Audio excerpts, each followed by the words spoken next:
नमस्कार साथियों, आप सभी लोगों का हमारे नए YouTube channel study with aspirant में स्वागत है। आज हम लोग इस वीडियो में लेखपाल से रिलेटेड 2-3 इंपॉर्टेंट पॉइंट है उस पर चर्चा करेंगे। जैसा कि आप लोग थंबनेल में देख पा रहे होंगे, इस वीडियो के अंदर हम लोग बात करेंगे कि एसटीएफ रिपोर्ट में जो अभी इस समय मार्केट पे दौड़ रही है कि एसटीएफ रिपोर्ट जो है, एसटीएफ ने अपनी रिपोर्ट आयोग को दिया, तो इसमें कुल कितने संदिग्ध हैं, तो इस पर चर्चा करेंगे। इसके बाद हम लोग बात करेंगे कि अभी जो है आयोग के अंदर जो है लेखपाल की वैकेंसी की फीडिंग कितने % हो चुकी है या हो रही है कि नहीं हो रही, इस पर भी डिस्कस करेंगे। इसके बाद हम लोग देखेंगे कि रिजल्ट जो है कब तक आ सकता है, और फिर सबसे अंत में हम लोग देखेंगे कि लेखपाल की कटाप कितनी जा सकती है।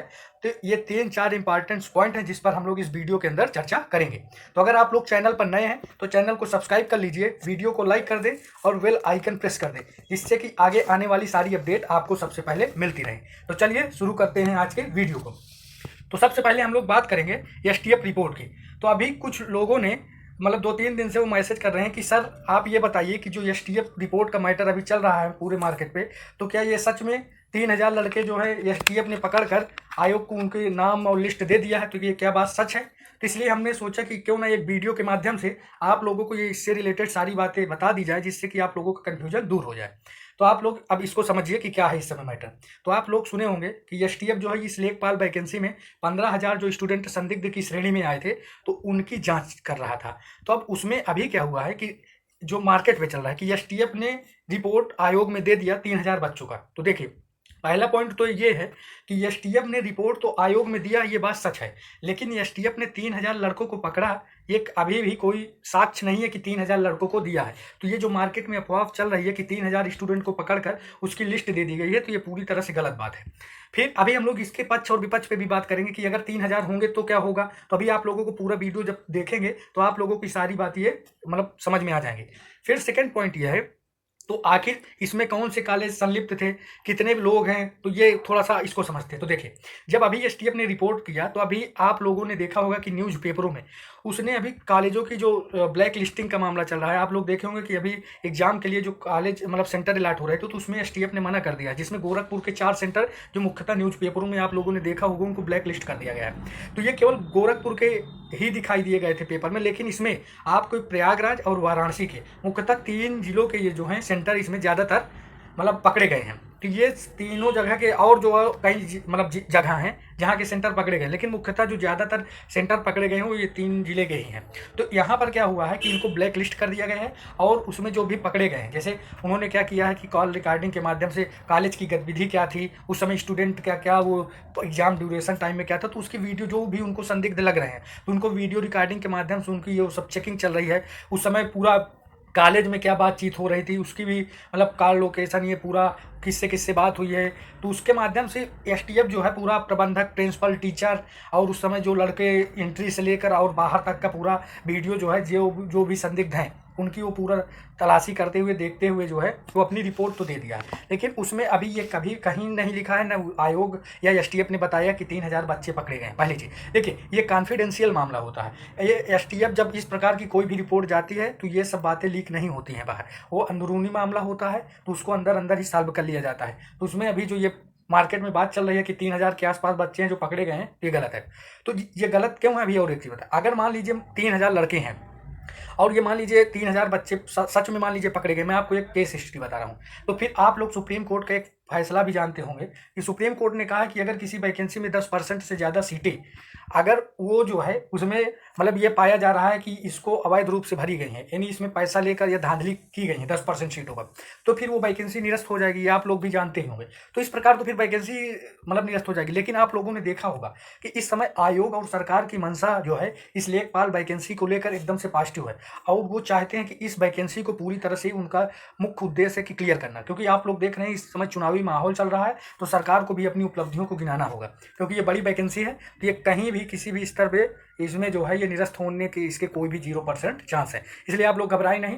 हाँ, एसटीएफ ने रिपोर्ट दे दिया है, अब थोड़ा सा काम थोड़ा सा जल्दी होगा।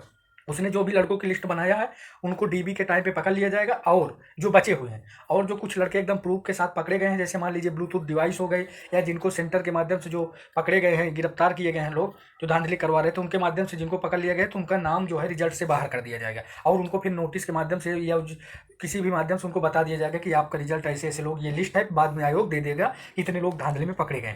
अगर वो लोग डीबी कराने जाएंगे तब वहाँ भी दिक्कत होगी, इसलिए ऐसे लोग जो है डीबी बिल्कुल ना जाए, क्योंकि इस समय सरकार एवं एसटीएफ का पूरी तरह से रवैया बहुत सख्त है। इसलिए जो भी मतलब कि इस तरह का काम किए हैं तो बिल्कुल भी ना जाएं, डीबी स्किप कर दें, नहीं तो फिर उनके पूरे जीवन के लिए खतरा बन जाएगा। तो ये रही एसटीएफ से रिलेटेड रिपोर्ट। अब हम सेकंड पॉइंट पर चर्चा करेंगे कि फीडिंग कितने % हुई है। तो आप लोगों को ये बता दूं कि अभी जो अंदर से जानकारी निकल के आ रही है कि अभी जो है फीडिंग का काम इस समय बंद कर दिया गया है, लेकिन बंद होने से पहले जो फीडिंग है वो लगभग 45 से 50% के आसपास फीडिंग कंप्लीट हो गई थी। क्योंकि जब पेट का एग्जाम हो गया था तो फिर पूरा फोकस पेट की एग्जाम के बाद जो पेट की OMR की कॉपी की स्कैनिंग और फीडिंग, क्योंकि इस समय मतलब आयोग का पूरा मतलब मोटो है, उद्देश्य है कि उसका रिजल्ट हमें किसी न किसी हालत में दिसंबर लास्ट या जनवरी के मतलब कि फर्स्ट या सेकंड वीक में उसको पेट का रिजल्ट देना है, क्योंकि फिर उससे आगे आने वाली वैकेंसियां तभी निकल पाएंगी। इसलिए अभी इसमें जो आयोग जो है पूरी तरह से अभी फोकस है कि हमको क्या है, जल्द से जल्द पेट का रिजल्ट देना है। तो ये हो गया। और आप लोगों ने देखा होगा कि न्यूज़पेपरों में भी जो पेट 2021 की वैलिडिटी है वो 8 जनवरी तक बढ़ा दी गई। तो यही एक कारण है उसमें, इसीलिए वो जनवरी तक बढ़ाया है क्योंकि उनको पेट जो ये पेट हुआ है इसका रिजल्ट जनवरी के आसपास देने का उनका पूरा टारगेट है। इसलिए अभी लेखपाल की फीडिंग को रोक दिया गया है। अब इसके बाद जल्द ही इसका नवंबर लास्ट में या दिसंबर के फर्स्ट वीक में जो है लेखपाल की फीडिंग का जो 50% काम बचा हुआ है वो कंप्लीट कर लिया जाएगा, और दिसंबर के लास्ट या जनवरी के फर्स्ट वीक में आप लोगों को रिजल्ट का जो है मतलब लेखपाल का रिजल्ट देखने को मिल जाएगा। तो ये हुआ फीडिंग और रिजल्ट पर बात कि रिजल्ट कब तक आएगा और फीडिंग कितने % हो गई है। तो अब हम लोग देखेंगे कि इसमें कट ऑफ कितनी जा सकती है। तो देखिए कट ऑफ की अगर बात किया जाए तो इसमें आप लोगों को मैं बता दूं, इसके पहले भी मैं एक वीडियो बनाया था कट ऑफ से रिलेटेड, उसमें भी आप लोगों को बताया था कि ये एसटीएफ पे डिपेंड है। अगर मान लीजिए एसटीएफ ने केवल 50% भी अपना काम कर दिया तो आप लोग ये मान कर चलिए कि कट ऑफ आप लोगों को बहुत ही कम देखने को मिलेगी। लेकिन अगर एसटीएफ ने अपना काम सही ढंग से नहीं किया और ये यूपीएसआई की तरह ही इसने अपना काम ऐसे ही करके खाना पूर्ति की तरह करके और निकल लिया तो फिर थोड़ा सा आप लोगों को कट ऑफ हाई देखने को मिल सकती है। इसलिए अब ये डिपेंड करेगा कि कट ऑफ जो है एसटीएफ अपनी रिपोर्ट किस प्रकार से और कितने लड़कों को बाहर निकालती है, क्योंकि कुछ ना कुछ तो हुआ है। लेकिन अब ये नहीं कहा जा सकता कि पूरी वैकेंसी है, लेकिन इसमें कुछ % तो धांधली हुई है, या सब लोग भी जानते हैं। तो इसलिए जो है अगर क्योंकि पेपरों में भी उस टाइम निकला है, और फिर एसटीएफ जो है 15,000 लड़कों को वैसे ही संदिग्ध की श्रेणी में न लेके आती, और जो कई लोग गिरफ्तार हुए हैं तो ऐसे तो गिरफ्तार न कर लिए जाते। तो कुल मिलाकर कुछ हुई है, लेकिन ये नहीं कहा जा सकता कि 100% हुआ। तो इसलिए मैं कह रहा हूँ कि अगर जो भी है मैक्सिमम मान लीजिए 1000 बच्चे से ज़्यादा तो नहीं होना चाहिए जहाँ तक मेरा अनुमान है। तो अगर इस रेंज में भी हैं और अगर उसमें से 500 लड़के भी निकाल दिए तो फिर समझ लीजिए जो बॉर्डर लाइन पे हैं, कम नंबर वाले हैं, उनका भी चांस हो जाएगा। तो इसलिए जो है अगर जो अभी मैं कट ऑफ बताऊँगा तो ये देखिए नॉर्मल कट ऑफ जाएगी। अगर मान लीजिए एसटीएफ अपना मतलब अभी रिजल्ट निकाल दिया जाए और इस एसटीएफ काम ना करे मान लीजिए, तो इतने के आसपास आप लोगों की कट ऑफ देखने को मिल सकती है। तो मैं जो इसमें कट ऑफ बताऊंगा वो डीबी की कट ऑफ बताऊंगा। तो आप लोग जो है इसमें देखिएगा कि अगर आप लोग इस रेंज में आएंगे तो मान कर चलिए कि आपका लेखपाल में फाइनल हो जाएगा। तो इसलिए जो है आप लोग इस पूरी कट ऑफ को देखिए।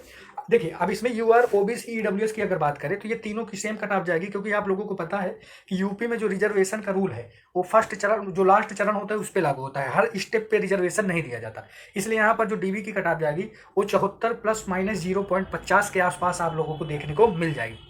इससे ऊपर नहीं जाएगी, ये कन्फर्म है। अब बात करें हम लोग एससी की तो 67 के आसपास जिनका भी बन रहा है एससी का, तो उनका जो है एससी में आराम से हो जाएगा। एसटी की बात करें तो 62, और इसके बाद अगर हम लोग फीमेल की बात करें तो इनका 72 ± 0.50। तो अगर आप लोग इस रेंज में आ रहे हैं तो आप लोगों का आसानी से डीबी के लिए 100% कॉल हो जाएगी। और अगर एसटीएफ ने अपना 50% काम कर दिया तो फिर कट ऑफ जो है 1-2 नंबर और कम देखने को मिल सकती है। तो ये रहा कट ऑफ से रिलेटेड वीडियो। अगर आप लोगों को ये वीडियो पसंद आया हो तो वीडियो को लाइक कर दीजिए, चैनल को सब्सक्राइब कर लीजिए और बेल आइकन प्रेस कर दीजिए, जिससे कि आगे आने वाली सारी अपडेट आपको सबसे पहले मिलती रहे। धन्यवाद।